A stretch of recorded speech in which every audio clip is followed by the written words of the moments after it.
إن الحمد لله نحمده ونستعينه ونستغفره ونؤمن به ونتوكل عليه ونعوذ بالله من شرور أنفسنا ومن سيئات أعمالنا من يهده الله فلا مضل له ومن يضلله فلا هادي له وأشهد أن لا إله إلا الله وأشهد أن محمدا عبده ورسوله أما بعد فإن خير الحديث كتاب الله وخير الهدي هدي محمد صلى الله عليه وسلم وشر الأمور محدثاتها وكل محدثة بدعة وكل بدعة ضلالة وكل ضلالة في النار أعوذ بالله من الشيطان الرجيم لقد كان لكم في رسول الله أسوة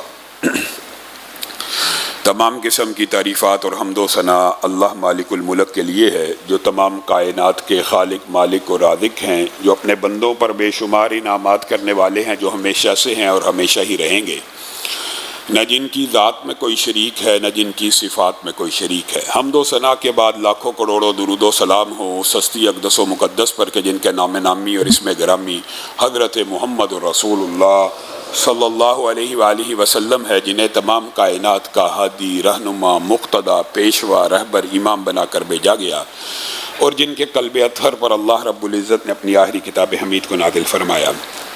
حمد و ثنا اور درود و سلام کے بعد لاکھوں رحمتیں ہوں آپ کے صحابہ پر، تابعین پر، تبع تابعین پر، واعظین، مبلغین، محدثین، مصنفین، مفسرین، مبلغین، خطباء، دعات، علماء پر کہ جن کی وجہ سے اسلام ٹھیک اور مکمل حالت میں ہم تک پہنچا۔ معزز سامعین گرامی قدر، آپ کے سامنے سیرت کے چند ابواب رکھ رہے ہیں۔ خندق کے بعد، قریظہ کے بعد رسول اللہ صلی اللہ علیہ وسلم نے جن سرایا کو اور غزوات کو بپا کیا، وہ بنیادی طور پہ فتح مکہ کا دیباچہ ہے۔ ہم سیرت کے تقریباً اس حصے کی طرف بڑھے ہیں کہ یہ سیرت کا جو موضوع ہے یہ اختتام پذیر ہونے کی طرف بڑھتا چلا جا رہا ہے، لیکن یہ فتح مکہ کے جو اسباب ہیں یہ 5-6 ہجری ہی سے شروع ہو گئے تھے، اور خندق کے موقع کے اوپر جب رسول اللہ صلی اللہ علیہ وسلم نے یہ دعویٰ اور پیشین گوئی کر دی تھی، آج کے بعد ہم تو ان کے اوپر حملہ کریں گے، وہ کبھی ہمارے اوپر حملہ نہیں کر سکیں گے۔ تو رسول اللہ صلی اللہ علیہ وسلم نے اس حکمت عملی کو عملی جامہ پہنانے کے لیے مختلف لشکروں کو، مختلف دستوں کو مختلف اطراف میں روانہ بھی کیا۔ ان میں سے بعض اوقات رسول اللہ صلی اللہ علیہ وسلم نے ٹارگیٹڈ یعنی معین کر کے کہ فلاں شخص کو قتل کر دیا جائے۔ اس طرح کے واقعات بھی رسول اللہ کی سیرت میں آپ کے سامنے کعب بن اشرف کا واقعہ رکھا تھا کہ اوسیوں نے جب کعب بن اشرف کو قتل کیا تو خزرجیوں کے دل میں یہ خیال آیا کہ ہمارے سے بھی رسول اللہ صلی اللہ علیہ وسلم ایسا کوئی کام لے لیں۔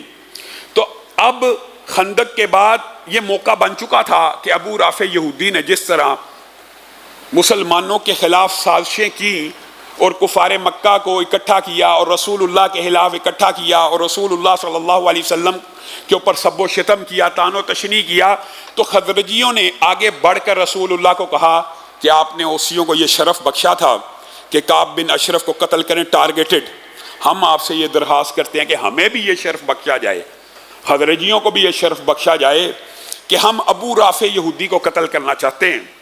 تو رسول اللہ صلی اللہ علیہ وسلم نے ان کی ڈیمانڈ کے اوپر، یہاں پہ خیر یہ فقہ کا ایک طویل باب ہے کہ رسول اللہ صلی اللہ علیہ وسلم نے ٹارگیٹڈ ہمیشہ اس بندے کو قتل کروایا جس کے اندر یہ عیب ضرور موجود تھا۔ وہ عیب کیا تھا؟ توہین رسالت کا۔ جس میں توہین رسالت کا عیب موجود تھا، رسول اللہ صلی اللہ علیہ وسلم نے بعض لوگوں کو معاف کیا، آپ کر سکتے تھے، لیکن جن کو ٹارگیٹڈ قتل کروایا ان میں یہ عیب 99% ان اقدامات میں ان میں یہ عیب موجود تھا۔ ابو رافع بھی اس قسم کا خبیث آدمی تھا۔ تو رسول اللہ صلی اللہ علیہ وسلم نے 5 خزرجیوں کا دستہ تیار کیا، اور عبداللہ ابن عتیق کو رہتی دنیا تک ان کے اوپر سلامتی ہو، اللہ تعالیٰ ان کی قبر کو رحمتوں سے بھر دے۔ آج بھی عبداللہ ابن عتیق کا نام آتا ہے، حرمت رسول پہ کٹنے والے، ان کے دل میں ایک ولولہ تازہ پیدا ہو جاتا ہے۔ عبداللہ ابن عتیق نے کہا رسول اللہ صلی اللہ علیہ وسلم نے ان کو اس 5 رکنی دستے کا امیر مقرر کیا۔ اب دیکھیے ابو رافع یہودی ایک بڑے قلعے کا مالک، ٹارگیٹڈ کاروائی تھی مانتے ہیں، لیکن دستہ کتنے بندوں پہ مشتمل ہے؟ 5 بندوں پہ، اور ان کے امیر کون ہے؟ عبداللہ ابن عتیق ہیں۔ اور عبداللہ ابن عتیق دیکھیں الحمدللہ وہ 5 کے 5 اس اعزاز میں شامل ہیں، لیکن وہ یہ چاہتے تھے کہ ان 5 میں سے بھی اگر قتل کا کریڈٹ ملے تو مجھے ملے۔ انہوں نے ایک ایسی ترتیب دی کہ ان 5 کو اپنے ساتھ تو لیا، لیکن جب وہ ابو رافع یہودی کے قلعے کے سامنے پہنچ گئے تو ان 4 سے ریکویسٹ کی کہ یار میں ایک چال چلنے والا ہوں، اور جنگ تو چال ہی کا نام ہے، تو تم آگے ہو ٹھیک ہے، لیکن اب جو عملی کارروائی ہے مجھے کرنے دو۔ انہوں نے اتفاق کر لیا، کہا کیا کرنا چاہتے ہیں؟ کہتے ہیں بس تم خاموش ہو کے پیچھے ہو جاؤ، یہ شام کو جب دروازہ بند ہوگا تو میں قلعے کے قریب جا کے بیٹھ جاؤں گا۔ اور انہوں نے ایسے ہی کیا، اور انداز یہ اپنایا، قمیص کو اور کرتے کو اور لباس کو اس انداز میں اٹھایا جیسے انسان قضائے حاجت کے لیے بیٹھتا ہے۔ قلعے کے سامنے اس انداز میں بیٹھے کہ قلعے کے اوپر جو پہرے دار ہیں انہوں نے یہ سمجھا کوئی شخص قضائے حاجت کے لیے دیوار کے ساتھ بیٹھا ہوا ہے۔ اب جب قلعے کا دروازہ بند کرنے کی باری آئی تو پہرے دار کہنے لگے ابے جلدی آ، کون بیٹھا ہوا باہر، جلدی قضائے حاجت سے فارغ ہو، میں نے دروازہ بند کرنا ہے۔ تو اس وقت یہ انہوں نے تدبیر کی، انہوں نے ایسے ظاہر کیا جیسے میں قلعے کے اندر کا شخص ہوں، اور ابھی قلعے میں داخل ہونے سے پہلے قضائے حاجت کی مجھے ضرورت اور احتیاج پڑ گئی، میں باہر آ کے بیٹھ گیا۔ اب وہ جب باہر بیٹھے پہرے دار نے کہا جلدی اندر آئیے، تو عبداللہ ابن عتیق بھی قلعے کے اندر داخل ہو گئے اور دیکھنے لگے پہرے دار چابیاں کہاں پہ رکھتا ہے، اور خاموشی سے کپڑا اوڑھ کر اس کے تعاقب میں لگے رہے۔ دیکھا اس نے ایک جگہ کے اوپر چابیوں کو لٹکا دیا ہے۔ جب وہ سارے پہرے دار مطمئن ہو گئے کہ قلعے کے دروازے بند ہو چکے ہیں اور تمام ڈیوٹیز سر انجام پا چکی ہیں، اب یہ قلعہ محفوظ ہو گیا ہے، وہ بھی ریسٹ کرنے کے لیے نکل گیا، تو عبداللہ ابن عتیق چپکے سے اس چابی کو اٹھاتے ہیں، اور اس کے اندر پورا گچھا تھا چابیوں کا، ہر قلعے کے کمرے کا اوپر نشانی کہ فلاں فلاں۔ خیر انہوں نے اندازہ لگایا کہ ابو رافع یہودی اس کے کس مقام پہ ہوگا، اس مقام کو ٹارگیٹڈ کرتے ہوئے، اس کی انفارمیشن کو اپنے ذہن میں متعین کرتے ہوئے اور اس کی معلومات لیتے ہوئے ایک دروازہ کھولتے، جس دروازے کو کھولتے اس دروازے کو پیچھے سے لاک کر دیتے۔ یہ فدائیان ختم نبوت اور فدائیان حرمت رسول کا طرز عمل ہے۔ خود دروازہ کھولا ہے، اندر داخل ہو گیا، پیچھے سے لاک کر دیا ہے۔ اس کو کہتے ہیں کشتیاں جلا دینا، اس کو کہتے ہیں ٹھیک ہے اگر اب میری جان بھی چلی جائے، مجھے کھولنے میں، واپسی پہ بھاگنے میں دقت آئے تو آئے، اب میں اس کا کام تمام کر کے جاؤں گا۔ ایک ایک دروازہ کھولتے جاتے اور اس کو لاک کرتے جاتے، کھولتے جاتے اور لاک کرتے جاتے، یہاں تک کہ ابو رافع یہودی کے کمرے تک پہنچ گئے۔ اندھیرا شدید تھا، رات ہو چکی تھی۔ ابو رافع نے کچھ آواز کو محسوس کیا کہ کمرے کے اندر شاید کوئی داخل ہو گیا ہے، تو عبداللہ ابن عتیق نے اس طرح آواز بدل کے یہ شو کیا جیسے میں آپ ہی کا پہرے دار ہوں، ایسے آواز لگائی، ابو رافع آپ کہاں ہیں؟ ابو رافع نے کہا میں یہاں ہوں۔ وہ سمجھا میری حفاظت پہ متعین یہ شخص ہے، تو جس طرف سے آواز آئی ادھر تلوار چلا دی، لیکن تلوار پوری نشانے پہ نہ لگی اور وہ زخمی ہو کے بچ گیا۔ پھر کچھ دیر بعد آواز لگائی، کہاں ہے ابو رافع، میں آپ کو بچاؤں؟ اب ابو رافع نے کہا میں یہاں ہوں، فوری ادھر آؤ۔ اب جب آواز پختہ ہوئی، اس کی گردن کو اس کے تن سے اندھیرے میں جدا کر دیا۔ اب شور مچ گیا، بیوی نے آواز لگائی، ابو رافع کو قتل کر دیا گیا ہے۔ پورے قلعے کے اوپر شور ہوگا۔ عبداللہ ابن عتیق ایک ایک لاک جو اپنے لیے کر کے گئے تھے کہ کام سر انجام دوں گا چاہے جان کیوں نہ چلی جائے، اللہ نے مدد کی، کھولتے جاتے ہیں کھولتے جاتے ہیں، لیکن جب آخری دروازہ کھولا تیزی سے بھاگے تو اندھیرے کی وجہ سے سیڑھیوں سے نیچے گر گئے، پنڈلی ٹوٹ گئی اور سارے لشکری اور سارے پہرے دار ابو رافع کی طرف بڑھے تھے، اور یہ قلعے سے باہر ٹوٹی ہوئی پنڈلی کے ساتھ کپڑا لپیٹ کے اپنے ساتھیوں میں پہنچے۔ ساتھیوں نے اٹھا کر تیزی سے مدینہ کی طرف سفر کرنا شروع کیا۔ رسول اللہ صلی اللہ علیہ وسلم ان چہروں کو دیکھ کے کہتے ہیں قد افلحت الوجوہ، کامیاب ہو گئے وہ چہرے جنہوں نے حرمت رسول کی پاسداری کی، اور کہا عبداللہ ابن عتیق اپنی ٹانگ کو میرے سامنے کرو۔ یہ رسول اللہ کے معجزات کے باب میں آپ کے سامنے رکھا تھا۔ رسول اللہ صلی اللہ علیہ وسلم نے ٹوٹی ہوئی ٹانگ کے اوپر، ٹوٹی ہوئی پنڈلی کے اوپر ہاتھ کو پھیرا۔ عبداللہ ابن عتیق کہتے ہیں اللہ کی قسم جب تک زندہ رہا ہوں، آج بوڑھا ہو گیا ہوں، جب سے رسول اللہ صلی اللہ علیہ وسلم نے اس ٹانگ کے اوپر ہاتھ پھیرا ہے کبھی اس پنڈلی میں تکلیف نہیں ہوئی۔ جڑ گئی، ہڈی بھی جڑ گئی، تکلیف بھی دور ہو گئی۔ رسول اللہ نے خوشخبری اور بشارتیں بھی سنا دی، اور حضرجیوں نے اس بات کو سیلیبریٹ کیا کہ اگر اوسیوں کے پاس کعب بن اشرف کے قتل کا اعزاز ہے تو حضرجیوں کے پاس ابو رافع یہودی کے، ہم نے رسول اللہ کے کلیجے کو ٹھنڈا کیا، اور رسول اللہ نے ہمارے بارے میں یہ کہا تھا قد افلحت الوجوہ، چہرے کامیاب ہو گئے۔ یہ صحابہ کی رسول اللہ صلی اللہ علیہ وسلم سے محبت تھی، اور یہ محبت کا ایک نظارہ نہیں ہے، صحابہ تو رسول اللہ سے جیسی محبت کیا کرتے تھے۔ آگے آنے والے واقعات میں آپ سن کے حیران رہ جائیں گے، اللہ کی قسم یہ کیسے بندے تھے، یہ کیسے جانثار تھے، یہ کیسے شمع رسالت کے پروانے تھے کہ اپنے لیڈر کے وضو کا پانی زمین پہ نہیں تھے گرنے دیتے، زمین پہ نہیں تھے دیتے، حتیٰ کہ رسول اللہ صلی اللہ علیہ وسلم بے اختیاری سے کبھی تھوک پھینک دیتے تو کوئی نہ کوئی صحابی آگے بڑھ کر ہاتھ سامنے کر دیتا کہ رسول اللہ کا لعاب بھی گرے تو میرے ہاتھ پہ گرے، اور وہ اپنے چہرے کے اوپر، اپنے جسموں کے اوپر مل لیا کرتے تھے۔ یہ رسول اللہ صلی اللہ علیہ وسلم کے صحابہ تھے۔ اور محمد بن مسلمہ، رسول اللہ صلی اللہ علیہ وسلم نے ان کی بھی ذمہ داری لگائی کہ جاؤ بنو بکر کے پاس، اس کو واقعہ کرتا بھی کہتے ہیں، اور مختلف یہ جو علاقوں کے نام ہوتے ہیں ان کے تلفظ اور پروننسیشن میں وقت کے ساتھ ساتھ تبدیلیاں بھی آتی رہتی ہیں۔ تو کرتا کے مقام کے اوپر اس سریہ کے بعد عبداللہ ابن عتیق کے رسول اللہ صلی اللہ علیہ وسلم نے محمد بن مسلمہ کو بھیجا کہ جائیے اب آپ کاروائی کیجئے، اور محمد بن مسلمہ اپنے ساتھیوں کے ہمراہ کاروائی کرنے کے لیے نکلے۔ تو یہ وہ واقعہ کرتا ہے جس کے اندر آپ نے سارے کا سارا ایک معروف واقعہ سنا ہوگا، انشاءاللہ اس واقعے کی طرف بھی بڑھتے ہیں کہ محمد بن مسلمہ نے جب ساری کاروائی سر انجام دے دی جیسے رسول اللہ صلی اللہ علیہ وسلم چاہتے تھے، تو واپسی کے اوپر اس مارکے سے واپسی کے اوپر ان کو ایک شخص سمامہ بن اسال ملا، اور ان کو نہیں تھا پتا کہ یہ یمامہ کا حاکم ہے اور یمامہ کا گورنر ہے اور یمامہ کا حکمران ہے۔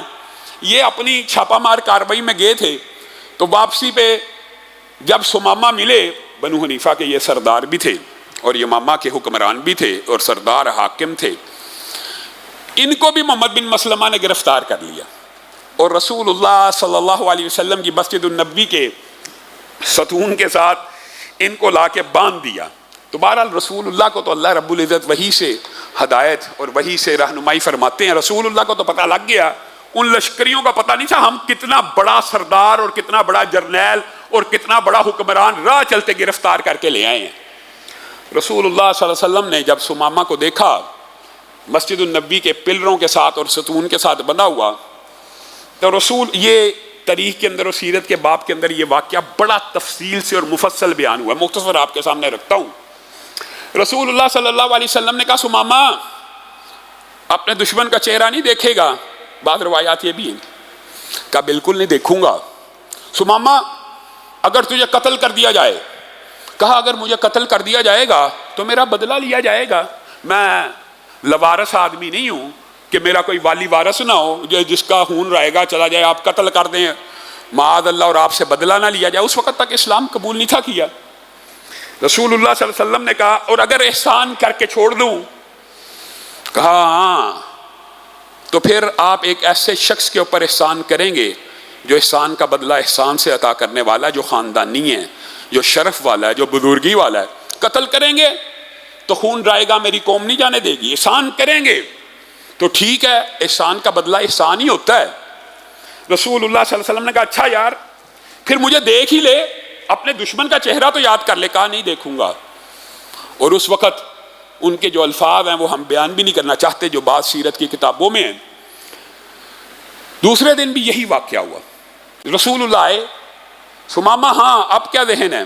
وہی الفاظ وہی جواب. تیسرے دن آئے، سمامہ اگر تجھے قتل کر دیا جائے، کہا بدلہ لیا جائے گا. اگر احسان کر کے چھوڑ دیا جائے، آپ ایک ایسے شخص پہ احسان کریں گے جو احسان مند ہے، جو خاندانی ہے، جو شرف و بزرگی والا ہے. تو رسول اللہ صلی اللہ علیہ وسلم تیسرے دن اچانک کہتے ہیں جا سمامہ، پھر اگر تو احسان کا بدلہ احسان سے ادا کرنے والا ہے تو میں محمد صلی اللہ علیہ وسلم تیرے پہ غالب آ جانے کے بعد، تیرے پہ قبضہ کر لینے کے بعد، تیرے کافر و حربی ہونے کے باوجود تجھے آزاد کرتا ہوں. اب یہاں پہ سمامہ خود اپنی بات بیان کرتے ہیں. کہا رسول اللہ 3 دن مجھے کہتے رہے کہ میرا چہرہ دیکھ لے، اپنے دشمن کو جان پہچان لے. میں نے ان کی طرف نظر اٹھا کے نہیں دیکھا، لیکن جس وقت انہوں نے احسان کرتے ہوئے مجھے چھوڑ دیا تو دل میں یہ خیال آیا کہ رسول اللہ کے چہرے کو دیکھنے میں حرج کیا ہے؟ اس میں ایسی کوئی بات نہیں ہے کہ اب تو وہ میرے محسن بھی ہیں، پہلے تو دشمن تھے تو نفرت تھی تو ان کا چہرہ نہیں تھا دیکھتا، آج تو میرے محسن ہے، جان خلاصی کی ہے، دیکھ لوں گا. اور یہ ان اشخاص میں سے ہیں کہ اللہ کی قسم بے شک احسان کرنا بھی ان کے اوپر ایمان کا سبب بن گیا، لیکن ان کا تذکرہ قیامت تک ان لوگوں میں شامل ہوتا رہے گا جنہوں نے صرف رسول اللہ کا دیدار کر کے رسول اللہ کی حقانیت کو اور سچائی کو مان لیا اور قبول کر لیا. رسول اللہ کے چہرے کی طرف دیکھا. سمامہ کہتے ہیں بس چہرے کے دیکھنا تھا، دل و نگاہ بدل گئے. یکدم عجیب تبدیلی واقعہ ہوئی. میں نے کائنات میں اس سے زیادہ خوبصورت چہرہ نہیں تھا دیکھا، اور میرے دل میں یہ بات آ گئی کہ یہ حسین چہرہ، یہ منور چہرہ، یہ روشن چہرہ کسی جھوٹے کا نہیں ہو سکتا. کہا اب تھا تو سردار ہوں، انا بھی ہوتی ہے حاکم ہوں، اپنے علاقے کا گورنر ہوں. دل میں عجیب قسم کی کیفیات چل رہی ہیں. پوری تیزی سے مدینہ کی سرحدوں کی طرف دوڑنے لگا کہ رسول اللہ نے آزاد کر دیا، جلدی اپنے قبیلے میں پہنچوں، کسی طرح اس احسان کا بدلہ چکا دوں کہ عزت دار لوگ، خاندانی لوگ احسان کا بوجھ بھی نہیں اٹھا سکتے. تیزی سے مدینہ کی سرحدوں کی طرف بھاگنے لگا، تیزی سے. اور خود کہتے ہیں جتنی تیزی سے مدینہ کی سرحدوں کی طرف بھاگ رہا تھا، دل اتنی تیزی سے مسجد النبوی کی طرف دوڑ رہا تھا. جس تیزی سے مدینہ کی سرحدوں کی طرف بھاگا، دگنی تیزی سے مسجد النبوی کے اندر داخل ہوا اور کہا اشہد ان لا الہ الا اللہ واشہد انک محمد رسول اللہ. آپ کے ہاتھ کے اوپر بیعت کی، رسول اللہ کا کلمہ پڑھا، رسول اللہ کا چہرہ خوشی سے ٹمٹمانے لگا. میں نے رسول اللہ کو کہا اللہ کے رسول، عمرے کی نیت سے ارادہ کر کے نکلا تھا، اب میرے لیے کیا حکم ہے؟ یہ ہیں صحابہ. اب جب اسلام قبول کر لیا تو یہ نہیں کہا عمرے کے لیے نکلا تھا اب میں عمرہ کرنے کے لیے جا رہا ہوں. اے اللہ کے رسول، عمرے کے لیے نکلا تھا حالت کفر میں، اب آپ بتائیں عمرہ کرنا ہے یا نہیں کرنا؟ رسول اللہ نے کہا جو نیت کی تھی اس کو پورا کر. اور سمامہ جس وقت مکہ میں احرام پہنتے ہوئے لبیک کی تلبی کو بلند کرتے ہوئے داخل ہوئے، کفار کے کلیجے کانپنا شروع ہو گئے. یمامہ کا گورنر سمامہ مسلمان ہو گیا. انہوں نے ان کی عصبیت کو جگانے کے لیے اس وقت الزام لگائے، بے دین ہو گیا، بد دین ہو گیا. کہا بلکہ مسلمان ہو کے آیا ہوں، تمیز سے، حد ادب، آج کے بعد بک بک نہ کرنا. اکیلا سمامہ، آج کے بعد بک بک نہ کرنا. آج کے بعد مجھے تمہاری زبان سے یہ بے دین، بد دین، اس طرح کے الفاظ نظر آئے تو یہ یمامہ کا گورنر سمامہ کہہ رہا ہے تمہیں یمامہ سے ایک دانہ بھی گندم کا نہیں آئے گا. اور مکہ کے لوگوں کو اپنی پڑ گئی کہ ہم نے کس کو چھیڑ دیا ہے کہ ہم تو بھوکے مر جائیں گے، یہ تو ساری کی ساری گندم آتی یہاں سے ہے. اور رسول اللہ صلی اللہ علیہ وسلم کو لیٹر لکھ دیا، اے اللہ کے رسول عمرہ کر لیا، اللہ کا شکر ہے اللہ نے اسلام کی ہدایت دے دی ہے. مکہ والوں کو کہہ آیا ہوں کہ اب ایک خوشہ گندم بھی اس وقت تک مکہ میں داخل نہیں ہوگا جب تک رسول اللہ صلی اللہ علیہ وسلم اجازت نہیں دیں گے. رسول اللہ صلی اللہ علیہ وسلم کے پاس پورا مکہ وفد بنا کے آ رہے. اللہ کے رسول آپ اپنے رشتہ داروں کو بھوکا مار دیں گے، آپ اپنے ہی کنبے اور قبیلے والوں کو، وہ جو رسول اللہ کو اپنے مکہ سے نکال چکے، رسول اللہ کو کے ساتھ کیا نہیں کیا قریشیوں نے، کیا کیا نہیں کیا، وہی آج بھیک مانگنے کے لیے، ترلے کرنے کے لیے اکیلے سماما کی حکمت ہے۔ رسول اللہ نے پھر لکھ دیا کہ ٹھیک ہے ہماری تمہاری مخالفت ہے، لیکن میں تمہارے بیوی بچوں کے اوپر، عورتوں اور بچوں کے اوپر ترس کھاتے ہوئے تمہاری گندم کو، تمہارے خوراک کو بند نہیں کروں گا۔ اور سماما کو لیٹر لکھ دیا کہ تو نے مجھے خوش کر دیا، بس اب ان کا غلہ اور گندم جاری کر دے۔ تو سماما نے اس وقت ان کا غلہ اور گندم کو جاری کیا۔ یہ معروف واقعہ سیرت کی کتابوں کے اندر اس باب میں بھی آتا ہے کہ جہاں پہ رسول اللہ صلی اللہ علیہ وسلم کو صرف دیکھنے کی وجہ سے جن لوگوں نے ایمان کو اور اسلام کو قبول کیا، ان میں یہ صحابی رسول بھی شامل ہیں۔ آگے بڑھیے، رسول اللہ صلی اللہ علیہ وسلم نے عبد الرحمن ابن عوف کو دومت الجندل کے علاقے میں بھیجا، اور آپ کو شاید پہلے علم ہو، یہ وہ سنت رسول صلی اللہ علیہ وسلم ہے کہ جس کو آج بھی مدارس میں، دینی اداروں میں اپنایا جاتا ہے۔ کیا؟ عبد الرحمن ابن عوف کو سامنے بٹھایا رسول اللہ صلی اللہ علیہ وسلم نے، کہا میرے سامنے بیٹھ جائیے۔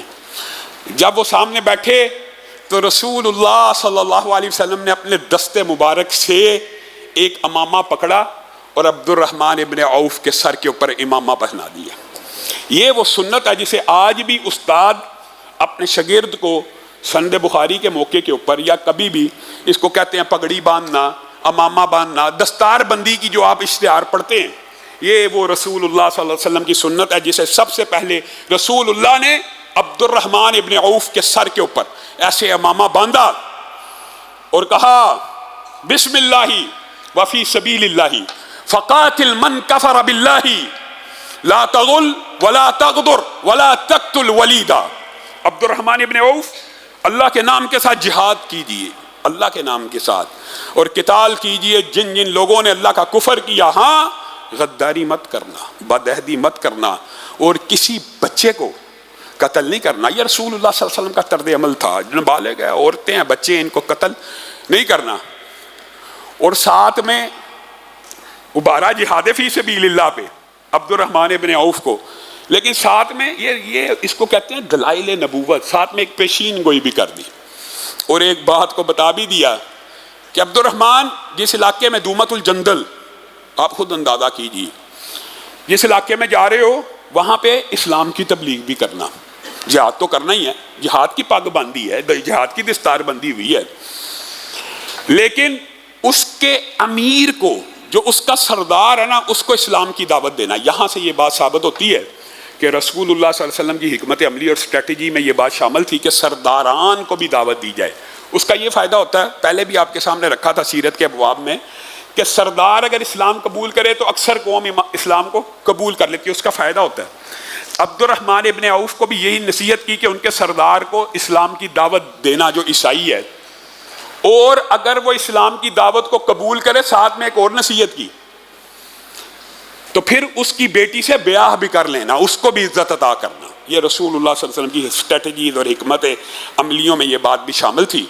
تو عبد الرحمن ابن عوف لشکر کے ساتھ گئے، اور وہاں پہ اس سردار کو جب اسلام کی دعوت دی، 2-3 دن کے اندر اس نے اسلام کو قبول کر لیا۔ پھر آپ نے اس کو بتایا کہ ہاں، رسول اللہ صلی اللہ علیہ وسلم نے مجھے کہا تھا اگر وہ اسلام قبول کر لے، گویا رسول اللہ کو وحی کے ذریعے پہلے سے یہ خبر مل گئی تھی، لیکن رسول اللہ پوری بات کئی مرتبہ افشا نہیں تھے کرتے کہ یہ نہ ہو کہ جہاد کا جذبہ مان پڑ جائے۔ جانا جہاد کے لیے، قتال کے لیے، تبلیغ کرنا، اسلام قبول کرے گا تو بیٹی سے شادی کر لینا۔ عبد الرحمن ابن عوف نے یہی کام کیا، جہاد کی پوری تیاری کی، رعب و دبدبہ پڑ گیا، اسلام کی تبلیغ کی، اسلام کو قبول کیا، اکثر لوگوں نے اسلام کو قبول کر لیا۔ تو ساتھ عبد الرحمن ابن عوف نے کہا رسول اللہ نے یہ بھی فرمایا تھا کہ آپ کی بیٹی سے میں نکاح کروں۔ انہوں نے اپنی بیٹی دی۔ یہی وہ والدین کہ جن کے بطن سے حضرت ابو سلمہ رحمہ اللہ پیدا ہوئے۔ عبد الرحمن ابن عوف کے گھر میں ایک عظیم تابعی، ایک جلیل القدر محدث ابو سلمہ، انہی کے بطن سے پیدا ہوئے۔ گویا یہ دومت الجندل کا جو سارے کا سارا واقعہ ہے، یہ بھی کمپلیٹ ہو گیا۔ یہاں سے یہ مختلف اس دوران رسول اللہ صلی اللہ علیہ وسلم جو اقدامی جہاد کر رہے ہیں، یہ بنیادی طور پہ فتح مکہ کا پیش خیم ہے کہ علاقوں میں دبدبہ بیٹھ جائے۔ غزوہ بنی لحیان بھی اسی سلسلے کی کڑی ہے۔ رسول اللہ خود یہ سریہ نہیں ہے، رسول اللہ صلی اللہ علیہ وسلم خود اس غزوے میں شامل ہوئے، 200 کے ساتھ رجیع کے واقعے کی تفصیل آپ کے سامنے رکھی تھی، جہاں پہ صحابہ سے غداری ہوئی، رسول اللہ اس علاقے پہ جا کے ان کے لیے مغفرت کی دعا بھی کرتے ہیں، لیکن رسول اللہ کے 200 لشکریوں کی آمد کو سن کے سب بھاگ گئے۔ تو رسول اللہ صلی اللہ علیہ وسلم نے اس کے علاوہ فدق میں حضرت علی کو بھیجا کہ جاؤ فلاں جو یہودی ہیں وہ بنو سعد کی اور بنو عبداللہ کی مدد طلب کر رہے ہیں۔ حضرت علی اس بات کی کھوج لگانے کے لیے راتوں کو سفر کرتے رہے کہ کیا واقعی بنو عبداللہ یا بنو سعد کے لوگ یہودیوں کے ساتھ کوئی پیکٹ کر رہے ہیں۔ ایک رات چھاپا مار کاروائی کے اندر ایک شخص، ایک جاسوس کو حضرت علی نے پکڑ لیا۔ یہ جو سریہ یہ حضرت علی کی قیادت میں تھا۔ حضرت علی نے اس سے پوچھا ہاں کیا معاملہ ہے؟ اس نے کہا یہ بات تو درست ہے، رسول اللہ کو یہ اطلاع پہنچی ہے، سچی پہنچی ہے کہ ہم یہودیوں کے ساتھ، خیبر کے یہودیوں کے ساتھ پیکٹ کر رہے ہیں کہ دوبارہ ان کو مضبوط کر کے دوبارہ مدینے کے اوپر حملہ کیا جائے۔ اچھا پھر مجھے بتاؤ بنو سعد بنو عبداللہ کے خیمے کہاں ہیں؟ تو حضرت علی نے اگرچہ بڑی خاموشی کے ساتھ 100 سے زائد سواروں کے ساتھ بنو سعد کے اوپر حملہ کیا، لیکن ہوا یہ کہ ان کو پہلے سے اطلاع پہنچ گئی کہ ہمارے اوپر حملہ ہونے لگا۔ لیکن حضرت علی کی یہ حکمت عملی ایسی کامیاب رہی کہ بعض روایات میں آتا ہے کہ حضرت علی نے یہ مسلمانوں کے وہ اسباب ہیں ان جنگوں کے کہ جس کی وجہ سے مسلمانوں کی معاشی حالت بھی درست ہوتی چلی جا رہی ہے۔ اس اکیلے اس چھاپا مار کاروائی میں بعض روایات کے اندر آتا ہے حضرت علی نے 500 سے زائد بنو سعد کے اونٹوں کے اوپر قبضہ کیا اور 200 سے زائد دودھ دیتی بکریوں کے اوپر قبضہ کیا اور انہیں ہانک کے مدینہ کی طرف لے آئے۔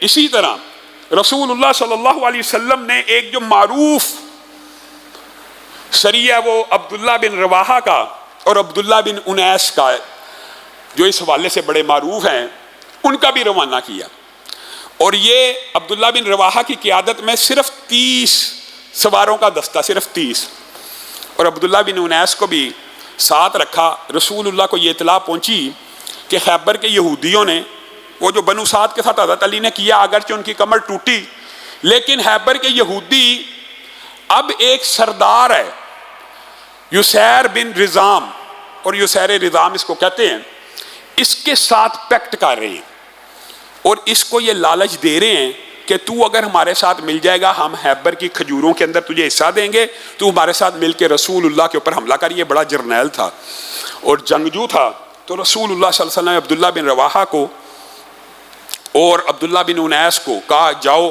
ذرا یسیر بن رزام کا تو تعاقب کر کے آؤ اور اس کی اصلاح کرو، اور اگر وہ جنگ کرتا اس کو قتل کر دیا جائے۔ تو یہ صحابہ گئے، عبداللہ بن رواحہ اور عبداللہ بن انیس نے یسیر بن رزام سے معاملات طے کیے اور کہا تو کہاں پہ بھٹکتا پھر رہا ہے؟ خیبر کے یہودیوں کے ساتھ پیکٹ کرنا چاہتا ہے، تیرا پیکٹ ہم رسول اللہ کے ساتھ نہ کروا دے؟ تو کہا بدلے میں کیا ملے گا؟ تو انہوں نے اپنی طرف سے، آپ کو پتا ہے رسول اللہ نے جب جنگ کے اوپر آپ کے سامنے یہ کلیہ رکھ دیا کہ جنگ کے اندر چال چلنے کا رسول اللہ پہلے صحابہ کو اجازت دے چکے تھے، تو انہوں نے اپنی طرف سے اس کو یہ پیشکش کی اگر تو ہمارے ساتھ مدینہ چلتا ہے، ہمارے ساتھ مدینہ چلتا ہے۔ یہ 30 رسول اللہ نے 30 ساتھی اس لیے بھیجے تھے کہ اس کے ارد گرد بھی 30 جرنیل ہوتے تھے، اور یہ 30 جنگجوؤں کا ایک لڑاکا قسم کا قبیلہ تھا جس کے خیبر کے یہودی چاہتے تھے یہ ہمارے ساتھ مل جائیں تو ہم چھاپا مار کارروائیوں کا آغاز کر دیں گے۔ تو رسول اللہ نے 30 سواروں کو جب بھیجا تو اس کو یہی آفر کی اگر آپ رسول اللہ سے مل جاتے ہیں تو ہم خیبر کی حکومت آپ کو عطا کر دیں گے، یعنی خیبر کی گورنری یہودیوں کی بجائے آپ کو دے دیں گے۔ تو جو یسیر ہے وہ ان کی باتوں میں آ گیا اور کہنے لگا پکا وعدہ ہے، پکا وعدہ ہے۔ ایک سوار کے پیچھے ایک یہودی بیٹھ گیا، 30 سوار یہ تھے اور 30 ہی وہ یہودی جو لڑاکا اور بڑے جنگجو اور بہادر تھے، ایک کے پیچھے ایک بیٹھ گیا۔ اب جب کچھ دور کرکرات السبار ایک جگہ کا نام ہے، وہاں پہ پہنچے تو یسیر کے ذہن میں یہ خیال آیا کہ یہ کہیں مجھے جھوٹ بول کے یا کسی طریقے کے ساتھ اور کسی پلاننگ کے ساتھ تو رسول اللہ کے پاس نہیں لے کے جا رہے۔ اچانک اس کے دماغ میں خیال آیا اور اس نے، وہ بیٹھا ہوا تھا عبداللہ ابن 19 کے اونٹ کے پیچھے، اچانک ان کی تلوار کی طرف ہاتھ بڑھانے لگا۔ عبداللہ ابن انیس کو پتہ چل گیا کہ یہ میری تلوار پکڑنے لگا، انہوں نے تلوار نکالی اور اس کی ٹانگ کاٹ دی۔ اس نے گرتے گرتے کمان سے عبداللہ ابن انیس کے سر کے اوپر وار کیا، ان کا سر پھٹ گیا۔ عبداللہ بن رواحہ آگے بڑھے، اس کو قتل کیا، اور 30 کے 30 وہ جو یہودی بڑے سپہ سالار اور جرنیل تھے، سارے کے سارے صحابہ نے ان کو ایک ایک کر کے مارنا شروع کیا۔ 29 مر گئے، ایک فرار ہو گیا، اور جس نے یہ ساری خبر پھر یہودیوں کو جا کے پہنچا دی۔ تو عبداللہ ابن انیس بھی جب رسول اللہ صلی اللہ علیہ وسلم کی بارگاہ میں پیش ہوئے، اپنا پھٹا ہوا سر دکھایا، رسول اللہ صلی اللہ علیہ وسلم نے اس پھٹے ہوئے سر کے اوپر ہاتھ کو پھیرا، خون بھی بند ہو گیا اور زخم کا نشان بھی غائب ہو گیا۔ اور یہ بھی معجزات رسول صلی اللہ علیہ وسلم کے ابواب میں سے ہے۔ گویا رسول اللہ صلی اللہ علیہ وسلم نے خندق کے بعد ہمیشہ اقدامی جہاد کیا۔ فتح مکہ کی جو لوگ اصل میں خندق کے بعد سیدھا فتح مکہ کو جو بیان کرتے ہیں کہ یہ کیا ہوا کہ 2 ڈھائی 3 سال کے اندر اندر ہی اتنا بڑا انقلاب بپا ہو گیا کہ کہیں ہزاروں میں آئے تھے اور ابھی شکست نہیں، یہ رسول اللہ کی حکمت عملیہ تھی، اور یہ رسول اللہ صلی اللہ علیہ وسلم کی اقدامی جہاد کی کاروائیاں تھیں مختلف علاقوں کے اندر، کہ جس کی وجہ سے یہ ماحول بنا۔ اور بعد ایسے چند واقعات انشاءاللہ آئندہ آنے والے خطبے میں آپ کے سامنے رکھیں گے۔ اللہ رب العزت ہمیں سیرت رسول سے جو جذبہ جہاد کا سبق بھی ملتا ہے اس کو بھی اپنانے کی توفیق عنایت فرمائے۔ ان الحمد للہ نحمده ونستعینه ونستغفره ونؤمن به ونتوکل علیہ ونعوذ باللہ من شرور انفسنا ومن سیئات اعمالنا من يهده الله فلا مضل له ومن يضلل فلا هادي له واشهد ان لا اله الا الله واشهد ان محمدا عبده ورسوله اما بعد فان خير الحديث كتاب الله وخير الهدي هدي محمد صلى الله عليه وسلم وشر الامور محدثاتها وكل محدثة بدعة وكل بدعة ضلالة وكل ضلالة في النار۔ دار و رسن کی گود کے پالے ہوئے ہیں ہم، سانچے میں مشکلات کی ڈھالے ہوئے ہیں ہم، وہ دولت جنوں کے زمانے سے اٹھ گئی، اس دولت جنوں کو سنبھالے ہوئے ہیں ہم۔ میرے بھائیوں، معزز سامعین گرامی قدر، آج اللہ کے فضل و کرم سے پاکستان کے اہل اسلام کے لیے خوشی کی ایک خبر ہے، لیکن یہ جو خوشی کی خبریں ہوتی ہیں ان کے پیچھے جد و جہد کی ایک طویل داستان ہوتی ہے جس کو فراموش کر دیا جاتا ہے۔ اور خوشی کی وہ عظیم الشان خبر یہ ہے کہ پورے 1 سال سے جس ٹرانسجینڈر بل کے حوالے سے آپ کے سامنے سوشل میڈیا کے اوپر، ٹی ویوں کے اوپر، پورے ملک کے اندر ذہن سازی کی کہ یہ کون سا بل پیش ہو گیا کہ کوئی بندہ اپنے آپ میں مرد ہونے کے بعد یہ سوچے کہ میں عورت فیل کر رہا ہوں اور جا کے اپنی جنس کو تبدیل کروا لے۔ یہ بل اسمبلیوں سے پاس ہو چکا تھا جس کے خلاف ایک تحریک کو بپا کیا گیا، اور اس تحریک کے اس منبر و محراب سے آپ سب شاہد بھی ہیں، سوشل میڈیا کا اوپر محاذ ہو، ٹی وی کے اوپر ہمارے پہ یہ ایلیگیشن تھا، آپ ٹی ویوں کے اوپر، سوشل میڈیا کے اوپر تو یہ فائٹ کرتے ہیں، عدالتوں میں کیوں نہیں جاتے؟ اللہ کے فضل و کرم سے ہمارے وکیل عبد الرحمان ایڈوکیٹ نے وفاقی شرعی عدالت میں پٹیشن کی، جن کا ساتھ ملک کی بڑی تمام مذہبی جماعتوں نے دیا، اور سب سے پہلے اللہ کا شکر گزار ہوں، اور اس کے بعد اپنے نمائندہ وکیل عبد الرحمان ایڈوکیٹ، اور اس کے بعد سینیٹر مشتاق صاحب، ان کے وکلاء کی ٹیم، تنظیم اسلامی ان کے وکلاء کی ٹیم، جمعیت علماء اسلام اور ان کے وکلاء کی ٹیم کا بھی شکر گزار ہوں کہ انہوں نے ہمارے شانہ بشانہ وفاقی شرعی عدالت میں یہ کیس لڑا۔ لیکن میڈیا کے اوپر، سوشل میڈیا کے اوپر آپ شاہد اور گواہ ہیں کہ ٹرانسجینڈر بل کے خلاف جو دلائل ہیں، جو موقف ہے، جو اسلامی نقطہ نظر ہے، وہ کن لوگوں نے پیش کیا، آپ سب اس بات کے شاہد اور گواہ ہیں۔ اس موقف کو ججوں نے سنا اور ہماری پٹیشن کے اوپر آج یہ فیصلہ دے دیا کہ ٹرانسجینڈر بل میں جتنی غیر اسلامی شکیں ہیں ان سب کو معطل اور مسترد کر دیا جاتا ہے۔ الحمدللہ رب العالمین، اللہ کا شکر ہے۔ یہ جو فیصلے ہوتے ہیں، حقیقت میں ان فیصلوں کے بعد دل میں ایک امنگ اور امید پیدا ہوتی ہے کہ اللہ کا شکر ہے۔ اور ہم نے اس کیس میں بھی پاکستان کے اس آئین کو استعمال کیا کہ قرآن و سنت سپریم لا ہے، پارلیمنٹ پاس کر لے قرآن و سنت کے خلاف کوئی بل تو کیا وہ بل بن سکتا ہے؟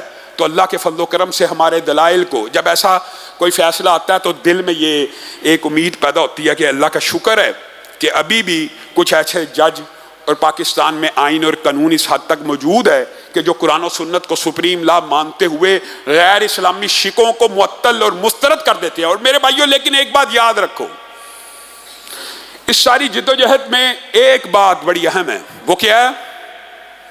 مذہبی جماعتوں کا کردار. اور میرے بھائیوں اللہ کی قسم مذہبی جماعت کا کام اور دینی جماعت کا کام دفاع اسلام اور دفاع شعائر اللہ ہی ہوتا ہے، اور اپنی قوم، اپنے مسلک اسلام پسندوں مسلمانوں کے حقوق کا دفاع کرنا ہوتا ہے. مذہبی جماعتوں کا کام یہ نہیں ہے کہ عمران خان زندہ باد اور نواز شریف زندہ باد اور بلاول بھٹو زندہ باد کے نعرے لگائے جائیں. مذہبی جماعتوں کا کام ہے نظام مصطفیٰ زندہ باد کا نعرہ لگایا جائے، قرآن و سنت زندہ باد کا نعرہ لگایا جائے، اور جب بھی خلاف اسلام کوئی آئین بنے اس کے خلاف کھڑے ہو جایا جائے. جس طرح ٹرانسجینڈر بل کو وفاقی شرعی عدالت نے آج معطل کر کے ہمارے دلوں میں ایک نیا ولولہ تازہ پیدا کیا اور پاکستان کے اسلام پسندوں کو ایک خوشخبری سنائی، امید پیدا ہو جاتی ہے. کسی طرح سود کے خلاف بھی فیصلے آئیں گے، اور سود کے خلاف بھی فیصلہ آیا، مسئلہ امپلیمنٹیشن کا ہوتا ہے. تو ہمیں قانون کا اور آئین کا راستہ ہمیشہ اس لیے اختیار کرتے رہنا چاہیے. اللہ نے ہمیں 1-1.5 سال کی جدوجہد کے بعد اگر یہ کامیابی دے دی ہے تو ہو سکتا ہے مزید اللہ تعالیٰ دیگر باتوں کے اندر بھی ہمیں کامیابیاں دے. دوسری بات یہ ہے کہ انڈیا نے یہ جو G20 کانفرنس ہے اس کی آڑ میں ایک منصوبہ جو بنایا ہے، آپ سب کے سامنے وہ بات بھی آ چکی ہے، اور اس حوالے سے بھی مذہبی جماعتوں کو اور پاکستان کے مسلمانوں کو اپنا کردار ادا کرنا ہوگا. اگر نہیں کریں گے پھر رونے اور وویلا ڈالنے کا اور شور کرنے کا کوئی فائدہ نہیں. بعد میں خان صاحب نے اپنے دور حکومت میں جو فیصلے کیے اس ٹرانسجینڈر بل میں، خان صاحب اکیلے ذمہ دار نہیں، یہ بھی بات یاد رکھیے گا. اس میں نون لیگ بھی تھی، پیپل پارٹی بھی تھی اور پی ٹی آئی بھی تھی اس بل کے اندر. لیکن کشمیر کے حوالے سے جو موقف خان صاحب نے اختیار کیا تھا وہ ان کا انفرادی موقف تھا، اس میں پاکستان کی ساری سیاسی جماعتوں کی آراء شامل نہیں تھی. آج اللہ کا شکر ہے اگر خان صاحب کے اس موقف سے فوج یو ٹرن لیتی ہے، حکومت یو ٹرن لیتی ہے، تو یاد رکھیے گا فوج کو بھی ہم کہنا چاہتے ہیں اللہ کی قسم اگر آپ مقبوضہ کشمیر کے اسی موقف پہ واپس آ جائیں گے جو قائد اعظم محمد علی جناح کا، ہمارے اکابرین کا، ہمارے اسلاف کا، پاکستان کے اولین سیاسی رہنماؤں کا تھا، تو آپ پھر 5-7-8 لاکھ کی فوج نہیں ہے. کشمیر کے مسئلے کے اوپر یہ 22 کے 22 کروڑ عوام آپ کی فوج ہیں، آپ کی سپاہ ہیں، آپ کے شانہ بشانہ لڑیں گے. لیکن کب؟ جب آپ جو بظاہر بیانات آ رہے ہیں آپ اس موقف کے اوپر ڈٹ جائیں گے. خان صاحب کے فیصلے سے آپ یو ٹرن لیں. یہ جو G20 کا سمٹ ہے، اگر انڈیا یہ سمجھتا ہے کہ اس سمٹ کے ذریعے مقبوضہ کشمیر میں اس کی حکومت کو قانونی قرار دے کر یہ مسئلہ ہمیشہ کے لیے حل ہو جائے گا تو وہ ہم خیالی کا شکار ہے. یہ مسئلہ تب تک حل نہیں ہو سکتا جب تک فریقین اس کے اوپر راضی نہیں ہوں گے. وہ کہتے ہیں جی فریقین میں سے خان صاحب تو راضی ہو چکے تھے. وہ موقف پاکستان کے عوام کا موقف نہیں تھا. پاکستان کے عوام کا موقف یہ ہے کہ کشمیر کا جو فیصلہ ہے وہ اقوام متحدہ کی قراردادوں کے علاوہ بھی یہ ایک راکٹ سائنس نہیں ہے، یہ کوئی بڑی انٹلیکچوئل بحث نہیں ہے. ایک خطے کا فیصلہ، ایک ٹیریٹری کا فیصلہ ہے. جس ٹیریٹری کا فیصلہ ہے کیا اس فیصلے کے اندر اس کی عوام کو شامل ہونا چاہیے کہ نہیں؟ کتنی عام فہم بات ہے. یہ کوئی راکٹ سائنس ہے؟ اقوام متحدہ آنکھیں بند کر کے بیٹھی ہوئی ہے، جس طرح فلسطین کے اندر آنکھیں بند ہے، کشمیر کے اوپر بھی آنکھیں بند کر رہے. او بھائی کشمیریوں کی رائے کے بغیر، چلو آپ کہتے ہیں کہ پاکستانیوں کی رائے کیوں لی جائے؟ پاکستانیوں کی رائے اس لیے لی جائے آپ نے قبضہ کر کے حملہ کر کے ہمارے سے لیا ہے. ہم تو جوناگڑھ، حیدرآباد، دکن کی ریاستوں کا غم نہیں بھولے. پاکستان کی قوم کو تو وہ بھی سارے معاملات بلا دیے گئے، لیکن مقبوضہ کشمیر تو سب کو پتہ ہے حملہ کر کے لیا گیا ہے. اور مقبوضہ کا مطلب ہی ہے جو قبضہ غاصبانہ کیا گیا. چلو بالفرض آپ پاکستان کو فریق نہیں مانتے تو جو وہاں کے شہری اور رہائشی ہیں کیا وہ بھی آپ کا متعلقہ فریق نہیں ہے؟ اس سے تو پوچھئے، اس کی رائے تو لیجئے، ان کو تو حق خود ارادیت دیجئے، ان کا تو حق ہے نا. اگر وہ فیصلہ کر دے ہم نے انڈیا کے ساتھ جانا ہے تو چلا جائے، کوئی حرج کی بات نہیں ہے. اگر وہ فیصلہ کریں ہم نے پاکستان کے پاس جانا ہے تو پھر آپ کیسے روک سکتے ہیں؟ میں کہتا ہوں اس سے بھی الگ بات کر لی جائے، اگر وہ یہ فیصلہ کر لے ہم نے انڈیپینڈنٹ رہنا ہے، تب بھی فیصلہ اس فریق کو شامل کیے بغیر نہیں ہو سکتا۔ آج پاکستان کی افواج کو ضرورت ہے کہ پاکستان کی پوری قوم کشمیر کے مسئلے کے اوپر ان کے ساتھ کھڑی ہو جائے۔ آپ کشمیر کے مسئلے کے اوپر پاکستان کا افواج کا ساتھ دینے کے لیے تیار ہیں؟ انشاءاللہ ہم اکیلے نہیں، جمعیت اہل حدیث پاکستان یا تحریک دفاع اسلام پاکستان اکیلی نہیں، یہ میں گارنٹی سے کہتا ہوں۔ آپ آگے بڑھیں، کشمیر کے اوپر جرت مندانہ فیصلہ کیجئے، اللہ کی قسم پاکستان کے 22 کروڑ عوام آپ کے شانہ بشانہ یہ جنگ لڑنے کے لیے تیار ہیں۔ اور آخر میں ایک اپیل کرنا چاہتا ہوں اداروں سے، دیکھیے دکھ ہوتا ہے کئی مرتبہ، یہ حافظ محمد یحییٰ صاحب حافظہ اللہ ساہیوال سے ان کو اٹھا لیا گیا، عالم دین ہیں، ایک دینی اسکالر ہیں، ایک مذہبی رہنما ہیں، 30 سال سے تبلیغ دین کا کام کر رہے ہیں۔ 16 مئی کی شام 5 بجے ان کو میڈیکل سٹور سے اغوا کر لیا گیا، اور آج کل جو پکڑ دکڑ ہو رہی ہے آپ کو پتا ہے اس کے پیچھے یہ سمجھا جاتا ہے کہ یہ کسی سیاسی جماعت نے جو توڑ پھوڑ جو بلوائیوں نے کی تھی اس کو پکڑے۔ ان بیچاروں کا کسی سیاسی جماعت سے کوئی تعلق نہیں، پکڑا ان کو بھی اسی چکر میں گیا کہ انہوں نے کوئی سٹیٹس وغیرہ یا کوئی لگائے ہیں یا جو بھی، ہمدردیاں کسی کے ساتھ ہونا الگ بات ہے، عملی طور پہ بغاوت کرنا، املاک پہ حملے کرنا، ہم گارنٹی دیتے ہیں کہ یہ بندہ ایک عالم دین کسی بھی اس قسم کی کاروائی میں ملوث نہیں، کہ املاک توڑے، کبھی نہیں ہو سکتا۔ اگر توڑی ہوں تو پھر الگ بات ہے، لیکن یہ ایک بزرگ عالم دین ہے۔ تو اداروں سے اپیل ہے کہ اس طرح کے بزرگ مذہبی رہنماؤں کو فی الفور چھوڑ دیا جائے۔ اگر کسی عالم دین کی بھی ہو سکتا ہے پی ٹی آئی سے وابستگی ہو، صرف وابستگی کی وجہ سے اٹھا لینا، ان کا کسی سیاسی جماعت سے تعلق نہیں ہے، لیکن وابستگی کی وجہ سے اٹھانا معقول اور مناسب بات نہیں ہے۔ جن لوگوں نے املاک کے اوپر حملہ کیا ہے ان لوگوں کے بارے میں تو ہمارا آپ کا موقف سیم ہے، جنہوں نے آگ لگائی ہے، جنہوں نے جلاؤ گراؤ کیا ان کے بارے میں ہمارا آپ کا موقف سیم ہے، لیکن جو بے گناہ ہیں ان کو فی الفور رہا کیا جائے۔ سبحان ربک رب العزت عما یصفون وسلام علی المرسلین والحمد للہ رب